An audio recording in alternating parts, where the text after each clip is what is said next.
Iron carbon diagram और triple T diagram basically हमें difference तो हमें समझ में आ गया कि बेसिक डिफरेंस क्या है दोनों में। यहाँ पे जो बेसिक हम फोकस करते हैं टाइम पे, ठीक है।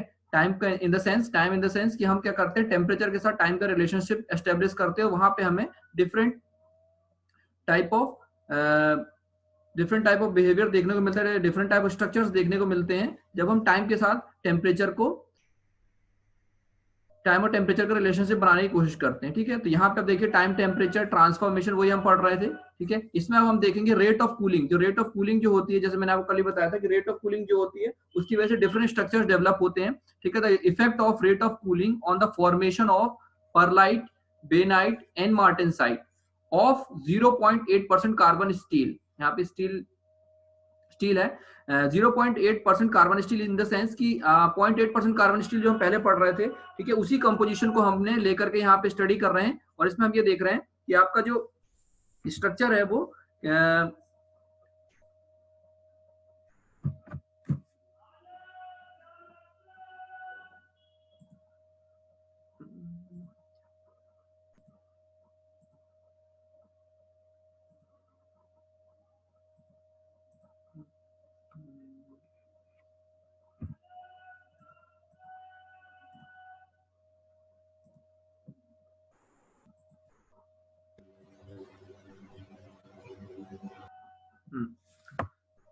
चलिए, तो यहाँ पे हम देखेंगे कि डिफरेंट रेट ऑफ कूलिंग की वजह से किस तरह के आपके कंस्टिट्यूएंट स्ट्रक्चर डेवलप होकर के आते हैं हमारे। हम यहाँ पे क्या करेंगे, रेट ऑफ कूलिंग चेंज करते जाएंगे और इस रेट ऑफ कूलिंग की वजह से 8% कार्बन स्टील में किस तरह के ट्रांसफॉर्मेशन होते हैं आपको यहाँ पे देखने को मिलेगा। फिगर दिख रहे हैं आपको, दो फिगर दिख रहे हैं, figure number A and this is number figure number 2, ठीक है। दोनों फिगर जो है वो आपको एक्सप्लेन करने के लिए बनाएगा और इनमें आपको देखने को मिलेगा कि एक जो है कूलिंग कर्व शो कर रहा है और दूसरा हमको ट्रांसफॉर्मेशन क्या हो रहा है ये दिखा रहा है, ठीक है। तो अब जब हम कूलिंग कर्व करेंगे, जब ऑस्टेनाइट, आपको पता है कि ऑस्टेनाइट A1 लाइन जो है, हमने पहले भी देखा था, A1 लाइन के ऊपर कैसा रहता है, स्टेबल कंडीशन में होता है। और जैसे ही A1 लाइन टेम्परेचर के नीचे मूव करता है तो ये कैसा हो जाता है, अनस्टेबल कंडीशन में जाता है। जैसे ही अनस्टेबल कंडीशन में आपका ऑस्टेनाइट आता है वो ट्रांसफॉर्म होना चालू हो जाता है। यहाँ पे आप देखिए ऑस्टेनाइट ये बना हुआ है, ऑस्टेनाइट का स्ट्रक्चर। ऑस्टेनाइट कब डेवलप होता है, 720 डिग्री सेल्सियस के अबव जो ऑस्टेनाइट यहाँ पे डेवलप होता है। अब इसके बाद जैसे ही हम क्या करते हैं, उसको टेम्परेचर डाउन करते हैं। टेम्परेचर डाउन करने के साथ साथ रेट ऑफ कूलिंग, कितनी देर के लिए हम उसको कूलिंग कर रहे हैं, उस पे डिपेंड करता है कि हमारा जो ट्रांसफॉर्मेशन है क्या बनने वाला है। यहाँ पे आपको देखने को मिल रहा होगा, देखिए ये एक लाइन बनी हुई है, फर्नेस कूल्ड। फर्नेस कूल्ड मतलब अगर हम क्या करते हैं, भट्टी के अंदर इसको कूलिंग करते हैं, ठीक है, तो उसमें आपका जो कूलिंग है, ट्रांसफॉर्मेशन जो बनेगा वो अलग तरह का बनेगा, वो बनेगा कोर्स पर लाइट। अगर हम एयर कूलिंग करते हैं, एयर कूलिंग का मतलब कैसा होता है, हम क्या कर रहे हैं, एटमॉस्फेरिक एयर में उसको एम्बिएंट एयर में छोड़ देते हैं, तो वहां पे कैसा बनेगा, फाइन परलाइट बनेगा, ठीक है। तीसरी बात, अगर हम ऑयल क्वेंचिंग कर देते हैं, क्वेंचिंग का मतलब आपको मैं पहले ही बता चुका हूँ, ऑयल जो होता है उसमें हम क्या करते हैं, स्टील को निकाल करके फर्नेस से सीधा डिप कर देते हैं, तो वहां पे क्या होता है, इस तरह का स्ट्रक्चर बनता है। और कैसा बनता है, फाइन परलाइट बनेगा, ठीक है। उसके बाद अगर हम क्या करते हैं, वाटर क्वेंचिंग करते हैं, वाटर में हम डिप कर देते हैं स्टील को, 0.8% कार्बन स्टील को, तो मार्टेनसाइट स्ट्रक्चर बनता है। तो आपको ये देखने को मिल रहा है कि इतने तरह के स्ट्रक्चर जो है वो डेवलप होते हैं ड्यूरिंग ड्यूरिंग दी कूलिंग। बस डिपेंड करता है कि हम कूलिंग का रेट क्या है, यहाँ पे कूलिंग रेट जो है ये डिफाइन करता है कि कौन सा स्ट्रक्चर बनने वाला है। यही चीज हमको इस डायग्राम में समझाई गई है, ठीक है। आप इस डायग्राम को थोड़ा सा देखिए, यहाँ पे वर्टिकली हमको सेम वैसे टेम्परेचर लिखा हुआ है और हॉरिजॉन्टल एक्सिस में यहाँ पे टाइम शो किया गया है इन दोनों एक्सिस में। अब यहाँ पे हम देखिए इस लाइन पे वर्टिकल लाइन, हॉरिजॉन्टल लाइन दिख रही है आपको A1, यहाँ इसके ऊपर A1 के ऊपर क्या है, स्टेबल ऑस्टेनाइट यहाँ पे अवेलेबल है, ठीक है। इस स्टेबल ऑस्टेनाइट को जैसे ही हम कूल करने की कोशिश करते हैं तो आपका किस तरह से अलग अलग कर्व देखने को मिल रहे हैं। आपको ए कर्व है, ठीक है, ये ए कर्व है, ये बी कर्व है, सी कर्व है, फिर उसके बाद यहाँ पे आपको डी कर्व देखने को मिल रहा है, फिर उसके बाद ये ई कर्व है, ठीक है, और ये जी कर्व है। इतने कर्व जो है, इन कर्व्स को हम स्टडी करेंगे और आपको समझ में आ जाएगा कि किस रेट ऑफ कूलिंग की वजह से किस तरह के ट्रांसफॉर्मेशन यहाँ पे डेवलप होते हैं ट्रिपल टी डायग्राम में। अब एक एक करके हम समझेंगे। पहले हम समझेंगे कूलिंग कर्व नंबर 1 यानी कूलिंग कर्व ए। इस कूलिंग कर्व ए को देखिए, स्टार्ट कहाँ से हो रहा है, इस पॉइंट से स्टार्ट हो रहा है और ये कैसे मूव कर रहा है, यहाँ से देखिए ये इस तरह से मूव करता है और यहाँ से ये इस तरह से यहाँ आ जाता है। ये है कूलिंग कर्व ए, ठीक है। अब एक कूलिंग कर्व ए जो है ये पॉइंट ए पे ट्रांसफॉर्मेशन स्टार्ट होता है और पॉइंट बी पे ट्रांसफॉर्मेशन कंप्लीट हो जाता है। तो ये जो आपकी जो अपर लाइन है, ये अपर लाइन शो करती है स्टार्ट ऑफ ट्रांसफॉर्मेशन। ठीक है, यहाँ पे जो ऑस्टेनाइट है वो ट्रांसफॉर्म होना चालू हो जाता है, और ये जो लोअर वाली लाइन है ये शो करता है फिनिश ऑफ ट्रांसफॉर्मेशन। ठीक है, तो दोनों चीजें से आपको ये समझ में आ गई, दोनों जो लाइन है वो शो करती है, यहाँ पे स्टार्ट हो रहा है और पॉइंट 2 पे जाकर के फिनिश हो जाता है।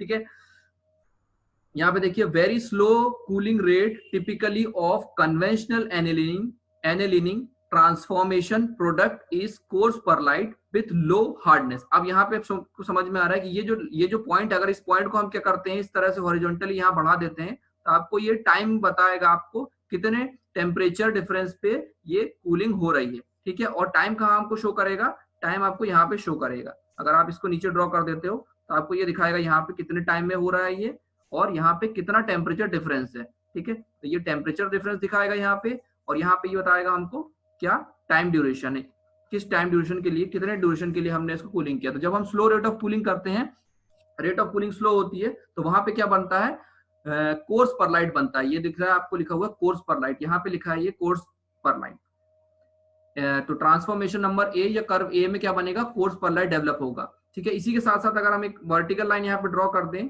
जो इसमें नहीं बनी हुई है, जो शो करती है हार्डनेस। कल भी हमने देखा था रॉकवेल हार्डनेस टेस्ट नंबर लिखे हुए थे यहाँ पे 11 से लेकर के 66 तक इसके नंबर लिखे हुए थे। ठीक है, तो ये जो कर्व्स हैं, ये कर्व्स क्या करेंगे, कहीं ना कहीं इन पॉइंट्स को जाकर के इस तरह से कट करेंगे। जिस जगह पे जाकर कट करेंगे तो आपको वहां से इसकी हार्डनेस मिल जाएगी कि कितनी हार्डनेस है। ठीक है, तो आपको इस डायग्राम से देख के एक चीज और क्लियर हो रही होगी कि जैसे जैसे कर्व्स नीचे मूव करते जा रहे हैं तो हार्डनेस जो है वो इंप्रूव होती जा रही है, इंक्रीज होती जा रही है, बढ़ती जा रही है, क्योंकि हार्डनेस के जो टर्म्स है या नंबर्स हैं वो नीचे जाकर के ज्यादा हार्ड होते जा रहे हैं as compare to upper side. ठीक है, कर्व नंबर बी को देखिए, curve B, the transformation will start at point 3 and the transformation of the coarse pearlite and finished at point 4 with the formation of the medium pearlite. ठीक है, अगर हम बात करते हैं transformation will start at point 3। ठीक है, अगर हम पॉइंट कर्व बी की बात करते हैं, ये कर्व बी, ठीक है, यहाँ पे किस पे स्टार्ट होता है, पॉइंट 3 पे स्टार्ट होता है, और पॉइंट 4 पे जाकर के ये ट्रांसफॉर्मेशन कंप्लीट हो जा रहा है। कौन सा वाला, कर्व बी। यहाँ पे क्या डेवलप होगा, मीडियम परलाइट। अच्छा, मीडियम और कोर्स का मतलब भी मैं आपको कल बता चुका हूँ। कोर्स मतलब अगर स्ट्रक्चर जो होंगे, एलिमेंट के स्ट्रक्चर जो होंगे वो बड़े बड़े एलिमेंट स्ट्रक्चर के फॉर्म में डेवलप हो गए तो ये कहलाएगा कोर्स। ठीक है, और अगर छोटे छोटे स्ट्रक्चर्स डेवलप होंगे बारीक बारीक तो वो कहलाएंगे फाइन या मीडियम। मतलब कोर्स से अगर छोटे स्ट्रक्चर डेवलप होंगे तो वो कहलाएंगे मीडियम। ठीक है, तो आपको की और फिर इसी चीज को अगर हम यहाँ ड्रॉ करते हैं तो आपको यहाँ से इसका टाइम पीरियड टेम्परेचर डिफरेंस मिल जाएगा। अब देखिए यहाँ में और इन दोनों पॉइंट्स में 1, 2 और 3 और 4 पॉइंट में आपको समझ में आएगा कि यहाँ पे जो टेम्परेचर डिफरेंस है वो ज्यादा है, तो मतलब इसका टेम्परेचर डिफरेंस ज्यादा है एज कंपेयर टू दिस। ठीक है, इसी तरह से ये लाइन क्या करेगी, मीट करेगी हॉरिजॉन्टल वर्टिकली यहाँ पे जाकर के, और इस लाइन से ये क्रॉस करेगी। जैसे इसको क्रॉस करेगी तो यहाँ पे आपको हार्डनेस मिल जाएगी as compare to curve A. Curve A में हार्डनेस कम थी, कर्व बी में हार्डनेस ज्यादा है with the formation of the medium pearlite. तो यहाँ पे क्या बनेगा, ये बनेगा मीडियम परलाइट।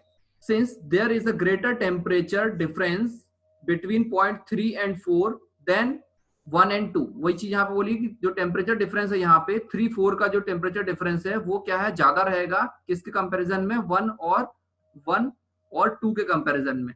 ठीक है, तो उसकी वजह से क्या होगा, the structure will show a greater variation in the fineness of the pearlite and a smaller portion of the coarse pearlite as compare to the curve A. तो यहाँ पे क्या होंगे, परलाइट जो बनेगा वो कैसा बने लगेगा, फाइन की तरफ मूव करना चालू कर देगा। इस पॉइंट पे अगर आप देखिए कर्व बी में आपका जैसे जैसे टेम्परेचर डिफरेंस ज्यादा होता जाएगा, ट्रांसफॉर्मेशन का स्टार्टिंग का और फिनिश के बीच के जो डिफरेंस ज्यादा होता जाएगा, तो आपका जो स्ट्रक्चर है वो फाइन की तरफ मूव करना चालू कर देता है। तो यहाँ पे देखिए, यहाँ पे टेम्परेचर डिफरेंस कम है, यहाँ पे टेम्परेचर डिफरेंस और ज्यादा है, यहाँ पे टेम्परेचर डिफरेंस और ज्यादा है। ठीक है, तो यहाँ पे आपको टेम्परेचर डिफरेंस कम होने की वजह से कोर्स परलाइट बना, फिर उसके बाद टेम्परेचर डिफरेंस और बढ़ गया तो यहाँ पे मीडियम परलाइट बन गया, फिर और टेम्परेचर डिफरेंस और बढ़ गया तो यहाँ पे कैसा बन गया, फाइन परलाइट बन गया। तो इसका बेसिक रीजन ये है कि अगर हम किसी चीज को कूलिंग होने के लिए ज्यादा समय देते हैं या टेम्परेचर डिफरेंस ज्यादा होता है तो वहां पे आपका स्ट्रक्चर जो है वो फाइन होना चालू हो जाता है। यहाँ पे लो है कूलिंग रेट, यहाँ पे मीडियम है और यहाँ पे हाई है, मतलब कि टेम्परेचर डिफरेंस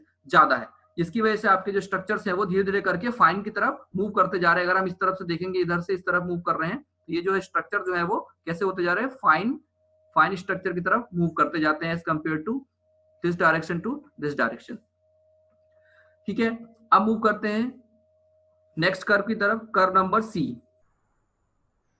इसमें एक लाइन और लिखी हुई है, the curve B involves the faster cooling rate than the curve A and may be considered typically of normalizing. तो ये जो है कर्व बी जो है वो कैसा है, फास्टर कूलिंग रेट शो करता है एज कंपेयर टू कर्व ए।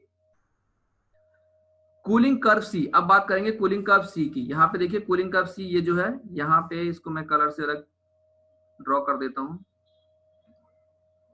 ये रहा कूलिंग कर्व सी, ये स्टार्ट हुआ यहाँ से आकर के ये इस तरह पे जाके खत्म हो गई। ये रहा पॉइंट सी, ये पॉइंट सी है और यहाँ से स्टार्ट होता है। अब यहाँ पे देखिए ये जो पॉइंट है यहाँ पे स्टार्ट हो रहा है, यहाँ पे स्टार्ट हुआ और यहाँ पे जाकर के फिनिश हो गया। टेम्परेचर डिफरेंस इसमें क्या हो गया, और ज्यादा हो गया। ठीक है, आप देखेंगे एज कम्पेयर टू 3, 4 यहाँ पे टेम्परेचर डिफरेंस और ज्यादा हो रहा है। ठीक है, this curve is typically of a slow oil quench and the microstructure will be mixture of medium and fine pearlite. तो यहाँ पे क्या होने वाला है, मीडियम और फाइन परलाइट जो है उसका मिक्सचर बन करके यहाँ पे आएगा इस स्ट्रक्चर में, इस पॉइंट पे या इस ट्रांसफॉर्मेशन में मीडियम और फाइन परलाइट का मिक्सचर बन जाएगा।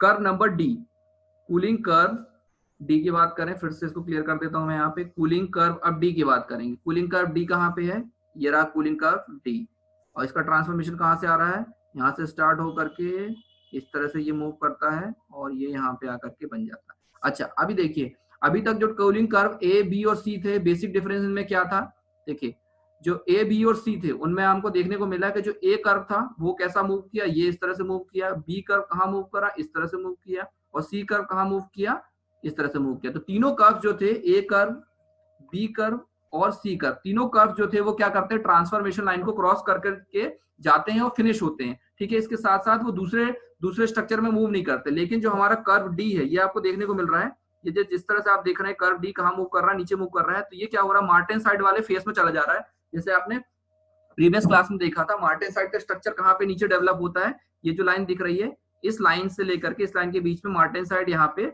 डेवलप हो जाता है। यहाँ पे कैसा डेवलप होता है, मार्टिन साइड। ठीक है, ये भी हमने प्रीवियस क्लास में देखा था। एम एस यहाँ से स्टार्ट होता है, M for martensite, S for start, M for martensite, F for finish. ठीक है, तो यहाँ पे स्टार्ट होगा, यहाँ फिनिश होगा। तो ये जो स्ट्रक्चर है वो ऑस्टेनाइट से ट्रांसफॉर्म होगा, ऑस्टेनाइट से ट्रांसफॉर्म होकर के और मार्टिन साइड में कन्वर्ट होगा। ठीक है, क्लियर हुआ। अब देखिए, this curve is typically of an intermediate cooling rate and austenite will start to transform at 0.5। यहाँ पे 0.5 पे ये ट्रांसफॉर्मेशन जो है स्टार्ट होगा। यहाँ पे ऊपर ऑस्टेनाइट है, ये ट्रांसफॉर्मेशन यहाँ स्टार्ट होगा और धीरे धीरे करके ये मूव करता जाएगा किसकी तरफ, फाइन परलाइट की तरफ ये मूव करेगा। Moving to the fine pearlite S M S line is crossed, the remaining austenite will transform to the martensite. The final structure at the room temperature will thus consist of the martensite and fine perlite. अब देखिए, यहाँ पे austenite से ये fine pearlite तो बन गया। ठीक है, ये वाला जो फाइन स्ट्रक्चर था फाइन परलाइट, यहाँ पे तो ये बन गया। लेकिन क्योंकि टेम्परेचर डिफरेंस ज्यादा है तो ये फाइन परलाइट तो बन गया। लेकिन उसके साथ साथ जैसे ही ये एमएस लाइन को क्रॉस करता है, ये वाली लाइन को क्रॉस करेगा, एमएस लाइन को क्रॉस करेगा, तब क्या होगा, ये जो बचा हुआ ऑस्टेनाइट है, क्योंकि कुछ जो परसेंट है ऑस्टेनाइट वो पूरा फाइन परलाइट में, ये जो ऑस्टेनाइट है ये पूरा ऑस्टेनाइट पूरा फाइन परलाइट में कन्वर्ट नहीं हो पाता। जो रिमेनिंग ऑस्टेनाइट रहता है वो केस में कन्वर्ट होता है। रिमेनिंग जो ऑस्टेनाइट हमारे पास बचता है कहाँ पे, इस लाइन के नीचे, वो ट्रांसफॉर्म किस में होने लगता है, मार्टिन साइट में ट्रांसफॉर्म हो जाता है। मार्टिन साइट में ये कन्वर्ट हो जाता है। यही चीज यहाँ लिखी हुई है, क्योंकि ये जो कर्व है ये क्या कर रहा है, एमएस लाइन को टच करते हुए नीचे मूव करता है। यहाँ देखिए, ये यहाँ से स्टार्ट हुआ, यहाँ पे ट्रांसफॉर्मेशन स्टार्ट हुआ, यहाँ फिनिश हुआ, फिर उसके बाद जो बचा हुआ था वो यहाँ आकर के किस में कन्वर्ट हो जाता है, मार्टिन साइट में ये कन्वर्ट हो जाता है। क्लियर हुआ। नेक्स्ट मूव करते हैं point curve number E F, curve number ई। अब देखिए कर्व नंबर ई क्या शो कर रहा है, कर्व ई, यहाँ पे देखिए कर्व ई, ये रहा कर्व ई, ये दिख रहा है ई। अब ये कहाँ से स्टार्ट हो रहा है, ये यहाँ से स्टार्ट हो रहा है, इस तरह से आ रहा है, ये धीरे धीरे करके नीचे मूव करता है और डायरेक्टली जाकर के मार्टिन साइड वाले फेस में चला गया। लेकिन इसने क्या किया, जो हमारा ट्रिपल टी डायग्राम था उसकी नोज को टच कहीं पे भी नहीं किया। अगर हम इस डायग्राम को थोड़ा सा इस तरह से बना दें, यहाँ पे देखिए, इसको अगर मैं ये लाइन बना देता हूँ, यहाँ पे स्टार्टिंग हो रही है, ट्रांसफॉर्मेशन ये इस लाइन पे स्टार्ट होता है, ठीक है, और इस लाइन पे जाकर के कंप्लीट होता है। लेकिन अगर आपने देखा होगा इस कर्व को, तो इस कर्व को आप ध्यान से देखिए, ये जो कर्व है ये कहीं पे भी इस पॉइंट को टच नहीं करता या इस कर्व के अंदर नहीं आ रहा। तो इसका मतलब ये है ये डायरेक्टली क्या हो रहा है, ऑस्टेनाइट से सीधा मार्टेनसाइट में कन्वर्ट हो जा रहा है। ये देखिए यहाँ पे ये ऑस्टेनाइट है, ठीक है, अनस्टेबल कंडीशन में ऑस्टेनाइट है। इस लाइन के नीचे कैसा हो गया, यहाँ पे अनस्टेबल हो गया, ठीक है। अनस्टेबल होने के बाद क्या करता है, डायरेक्टली वो जैसे ही एमएस लाइन को क्रॉस करेगा, इस एमएस लाइन को क्रॉस करेगा, ये मार्टेनसाइट में कन्वर्ट हो जाएगा, ठीक है। यही लिखा हुआ है, this curve is typically of drastic quench, the substance remains austenitic till ms line is reached and the changes to martensite between ms and mf line। तो यहाँ पे क्या होगा, जैसे ही वो लाइन को क्रॉस करेगा ms लाइन को, डायरेक्टली वो किसमें कन्वर्ट हो जाएगा, मार्टेनसाइट में वो कन्वर्ट हो जाएगा कंप्लीटली, ठीक है। यही चीज यहाँ लिखी हुई है जो मैंने आपको अभी बताई, clear. Next point, cooling curve EF. अब आप देखिए कूलिंग कर्व ईएफ की बात करेंगे। अब देखिए यहाँ पे था कूलिंग कर्व ईएफ। अब ये जो कर्व है, अगर हम क्या करते हैं, यहाँ से ई से एफ मूव करा देते हैं, अगर इसको हम क्या करते हैं, अगर टेम्परेचर को कांस्टेंट कर देते हैं। ईएफ कहाँ पे है, ये जो कर्व है ईएफ, ये क्या शो कर रहा है, कांस्टेंट लाइन, क्योंकि ये हॉरिजॉन्टल लाइन है। तो हॉरिजॉन्टल लाइन मतलब ये कोई टेम्परेचर लाइन हो गई, तो टेम्परेचर यहाँ पे क्या हो गया, कांस्टेंट हो गया। अगर हम क्या करते हैं, पर्टिकुलर किसी कर्व को एक टेम्परेचर पर ले जाके कांस्टेंट टेम्परेचर पर मेंटेन करते हैं, तो वहां पे क्या स्ट्रक्चर डेवलप होता है, बेनाइट। यहाँ पे डेवलप होता है बेनाइट। अब यहाँ पे देखिए, it is possible to form 100% pearlite. हम 100% परलाइट बना सकते हैं, 100% मार्टेनसाइट बना सकते हैं by continuous cooling, but it is not possible to form 100% bainite. यहाँ पे बता रहे हैं कि 100% आप मार्टेनसाइट बना सकते हैं, 100% आप परलाइट बना सकते हो, 100% आप मार्टेनसाइट बना सकते हो, लेकिन 100% बेनाइट हम नहीं बना सकते, ये पॉसिबल नहीं है कंटिन्यूअस कूलिंग की वजह से या कंटिन्यूअस कूलिंग के कारण, ठीक है। Cooling curve EF obtains a benetic structure by cooling rapidly enough to miss the nose of the curve and then holding it the temperature range at which bainite is formed until the transformation is complete। हम क्या करते हैं, rapid cooling करते हैं और उसके बाद क्या करते हैं, उस टेम्परेचर को मेंटेन करके रखते हैं। यहाँ पे हम क्या करते, देखिए हमने क्या किया, कूलिंग करा। रैपिड कूलिंग क्यों कह रहे हैं, क्योंकि टाइम ड्यूरेशन बहुत कम है। यहाँ से देखिए, अगर हम ये बात करें, यहाँ से यहाँ आया, इस पॉइंट से यहाँ आया, तो अगर हम इस लाइन को, अगर मैं इसको ड्रॉ करता हूँ एक कलर चेंज करके, देखिए अगर इस पॉइंट को मैं यहाँ इस लाइन को यहाँ जोड़ता हूँ और इस पॉइंट को यहाँ जोड़ता हूँ, तो क्या है, टाइम कितना है, बहुत कम है ये टाइम ड्यूरेशन। ये जो टाइम दिख रहा है इसके बीच का टाइम ड्यूरेशन, ये क्या है, यहाँ पे जो टाइम है ये बहुत कम टाइम है। तो इसका मतलब क्या हुआ, टाइम ड्यूरेशन कम हो गया कूलिंग का। और टाइम ड्यूरेशन कम होने के साथ साथ अब इस पॉइंट पे ले जाके हम क्या कर रहे हैं, इसको इस पॉइंट पे ले जाने के बाद हम क्या करते हैं, इसको टेम्परेचर को कांस्टेंट कर देते हैं इस लाइन पे। जैसे आप इस टेम्परेचर को कांस्टेंट करते हो, तो यहाँ पे जाकर के ये जैसे ही इस पॉइंट को क्रॉस करेगा, तो यहाँ पे क्या बनेगा, ये बेनाइट में ट्रांसफॉर्म हो जाएगा, बेनाइट स्ट्रक्चर में ये ट्रांसफॉर्म हो जाएगा। यहाँ पे यही कह रहा है कि हम क्या करते हैं, कूलिंग कब ऑब्टेन होता है, बेनेटिक स्ट्रक्चर कब मिलता है, हम क्या करते हैं, उसको रैपिडली कूल करते हैं, क्योंकि टाइम ड्यूरेशन ये वाला बहुत कम है, तो रैपिड कूलिंग हो गई। और उसके साथ साथ जैसे हम उस टेम्परेचर को क्या करते हैं, होल्ड करके रख देते हैं। यहाँ पे ये जो टेम्परेचर है इसको हमने मेंटेन करके रखा बहुत समय तक,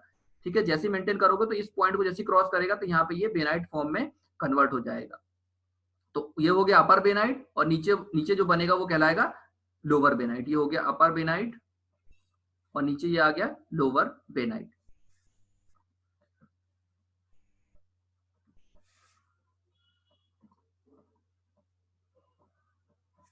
नेक्स्ट देखिए कूलिंग कर्व जी। अब हम बात करेंगे कूलिंग कर्व जी की। कूलिंग कर्व जी, अब जो कूलिंग कर्व जी था, अब देखिए सारे कर्व हमको समझ में आ गए। कर्व नंबर ए ये ऐसा गया, कर्व नंबर बी दोनों लाइन को क्रॉस किया, कर्व नंबर सी भी दोनों लाइन को क्रॉस किया, ठीक है। ये तीन अलग तरह के कर्व हो गए, ए बी और सी, ये एक तरह के कर्व हो गए। एक कर्व हमने देखा कौन सा,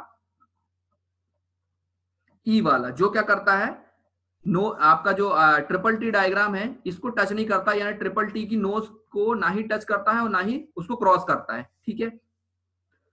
उसके बाद हमने एक देखा जो क्या करता है, इस तरह से आता है और यहां जाकर के ये इस तरह से मूव कर जाता है, तो ये हो गया एफ, ठीक है। अब हमारे पास एक जो लास्ट बचा है कर्व नंबर जी, कर्व जी। अब ये जो कर्व जी है ये क्या कर रहा है, नोज को जस्ट टच करता है। अब देखिए यहाँ पे डायग्राम में, यहाँ पे ये क्या कर रहा है, नोज को टच करके जा रहा है, यहाँ से स्टार्ट होता है ये कर्व।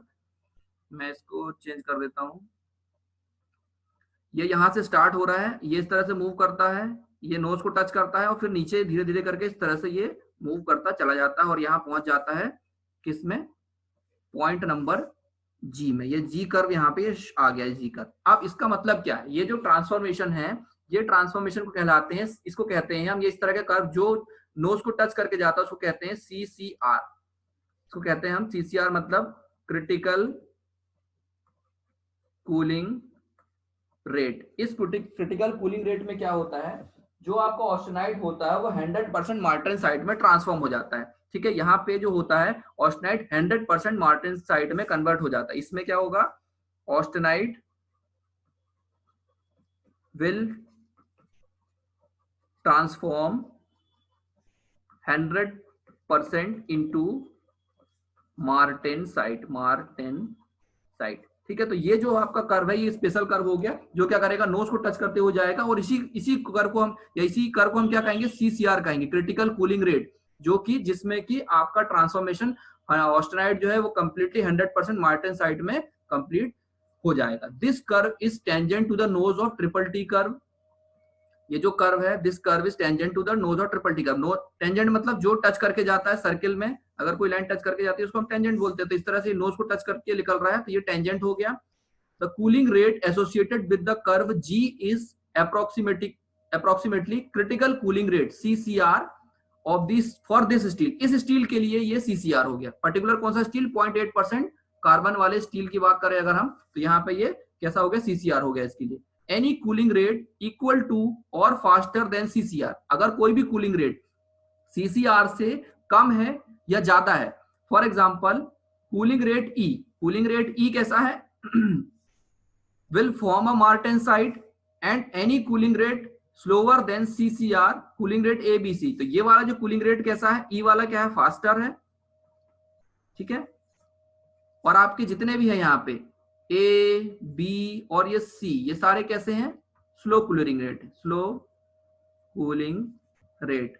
ये आपको कैसे पता चलता है स्लो कूलिंग रेट, ऑब्वियस सी बात है, ये जो अगर इस लाइन को आप यहाँ जोड़ते हो तो टाइम ज्यादा हो गया। टाइम ज्यादा मतलब कि यहाँ पे टाइम शो कर रहा है, ये टाइम ज्यादा हो गया इन कर्व्स के लिए, इन कर्व के लिए टाइम यहाँ पे ज्यादा हो गया। टाइम ज्यादा मतलब रेट ऑफ कूलिंग स्लो, और टाइम यहाँ पे कम हो गया मतलब rate of cooling fast, cooling is fast. ठीक है, तो जो भी कर्व CCR कर्व के लेफ्ट साइड में या राइट साइड में होंगे, या जो स्लो होंगे या फास्ट होंगे, वो अलग अलग तरह के स्ट्रक्चर डेवलप करेंगे, जैसे कि परलाइट और बेनाइट।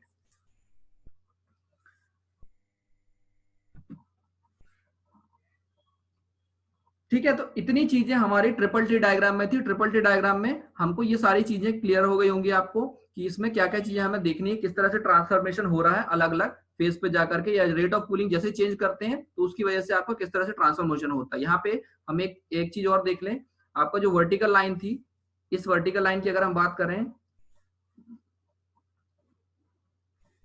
यहाँ पे ये चीज और देखिए आप ध्यान से, अगर इसी वर्टिकल लाइन को हम हॉरिजॉन्टल ऐसे ड्रॉ करते हैं और इन सारे कर्व्स को क्या कर देते हैं, हम क्या करते हैं, यहाँ पे क्रॉस कराने की कोशिश करते हैं, ये सारे कर्व्स क्या करेंगे, इनको टच करते हुए लिख लेंगे, कहीं पे भी जहां पे भी जाएंगे तो ये जो कर्व्स हैं ये आपको क्या दिखाएंगे, इनकी हार्डनेस शो करेगा।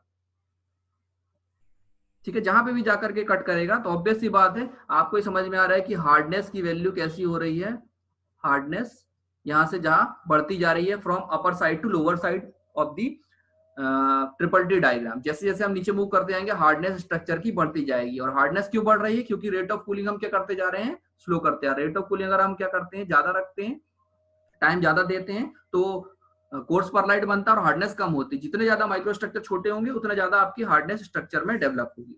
ठीक है, तो यहाँ पे आपका ये फिनिश हो जाता है ट्रिपल टी डायग्राम। ठीक है, टाइम टेम्परेचर ट्रांसफॉर्मेशन डायग्राम यहाँ पे आपका ये कंप्लीट हो गया।